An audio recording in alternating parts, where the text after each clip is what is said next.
So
the idea of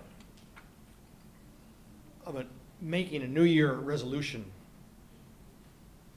usually doesn't work for me.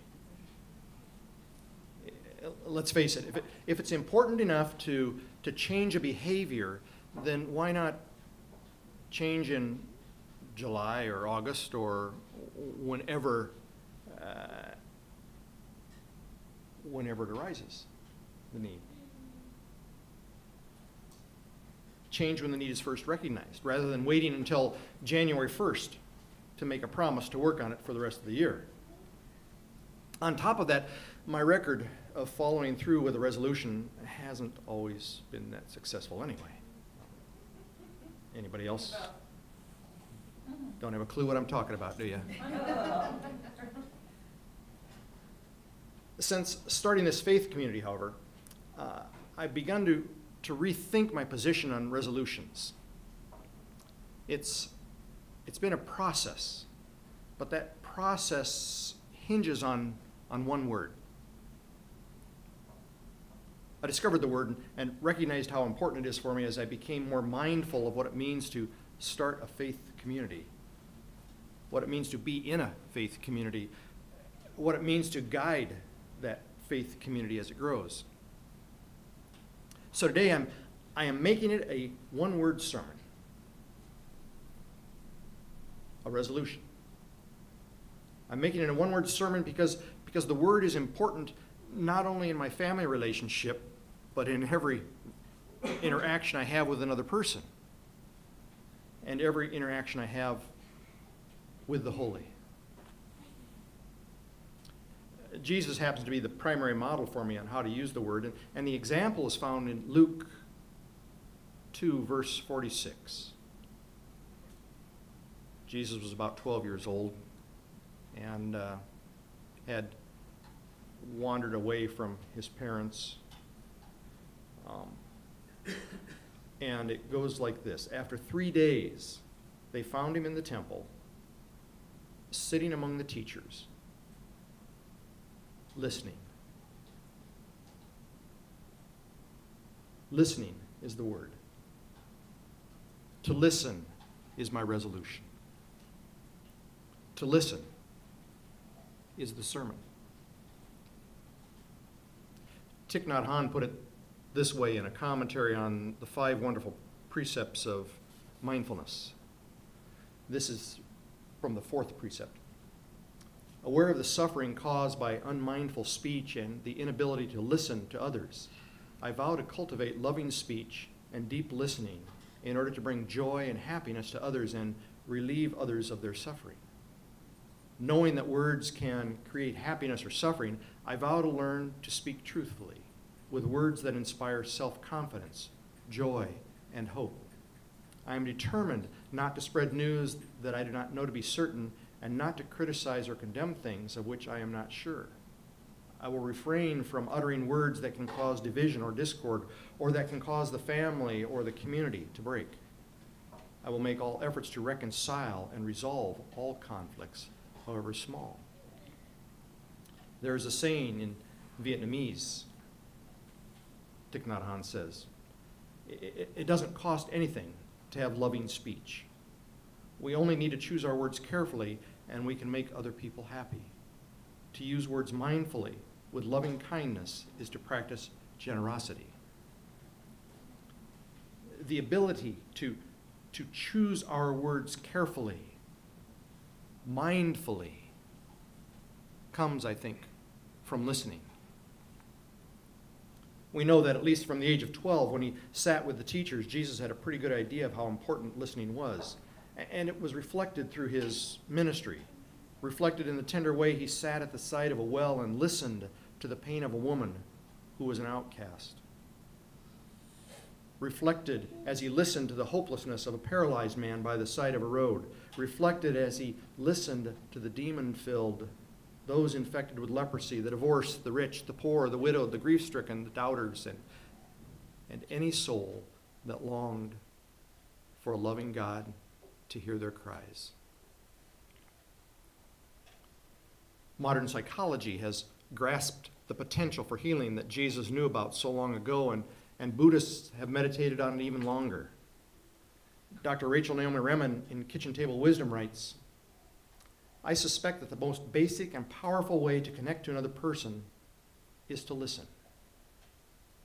Just listen. Perhaps the most important thing we ever give each other is our attention, especially if it's given from the heart. When people are talking, there's no need to do anything but receive them. Just take them in. Listen to what they're saying. Care about it. Most times, caring about it is even more important than understanding." Early in our training, Dr. Remen had the opportunity to attend a teaching session led by Dr. Carl Rogers, well known for his counseling style called unconditional positive regard. Another descriptive name for it was client-centered therapy. A technique, essentially, in which the counselor sits in silence and accepts everything the patient says without judgment or interpretation. Dr. Rogers asked for a volunteer to come forward and preface the demonstration of the therapy saying, "Before every session, I take a moment to remember my humanity. There's no experience that this person has that I cannot care about because I too am human. No matter how deep their wound, they do not need to be ashamed in front of me. I too am vulnerable. And because of this, I am enough. Whatever their story, they no longer need to be alone with it." This is what will allow healing to begin. Well, Remen writes, "The session that followed was profound. Rogers conducted it without saying a word, conveying to his client simply by the quality of his attention a total acceptance of the person exactly as they were. In the safe climate of Rogers' total acceptance, the person began to shed his mask. Hesitantly at first, and then more and more easily. As each mask fell, Rogers welcomed the one behind it unconditionally, until finally we glimpsed the beauty of the client's naked face. I doubt that he himself had ever seen it before." Well, Remen continues, "What Rogers was pointing to is, of course, a very wise and basic principle of healing relationship. Listening is the oldest and perhaps the most powerful tool of healing. It's often through the quality of our listening and not the wisdom of our words that we're able to affect the most profound changes in the people around us. When we listen, we offer with our attention an opportunity for wholeness. Our listening creates a sanctuary for the homeless parts within the other person. That which has been denied, unloved, devalued by themselves and others. So my resolution this year is to listen more. To listen to the joys and the heartaches and the way that the sacred is expressed in each moment that I am in. My resolution is to listen. You see, listening creates a holy silence. When you listen generously to other people, they can hear truth in themselves, and often you can hear your own truth in them. And that's the very reason I make this resolution. I want to discover my own truth in the truth of others. When Sue and I were youth workers at the United Methodist Church in Iowa Falls, pretty much 1,000 years ago. We learned a song that was used to end each youth gathering. The words are, "Listen, listen, listen to my heart song. I will never forget you. I will never forsake you." It goes like this. Listen, listen, listen to my heart song. Listen, listen, listen to my heart song. I will never forget you. I will never forsake you. I will never forget you. I will never forsake you. And then just words are repeated over and over in a simple melody and just trailed off. Uncomplicated, but a very profound theology. We all at some time seek to be listened to. God's response is to say, "Listen to my heart song. If you listen, you will understand that I will never forget you or forsake you."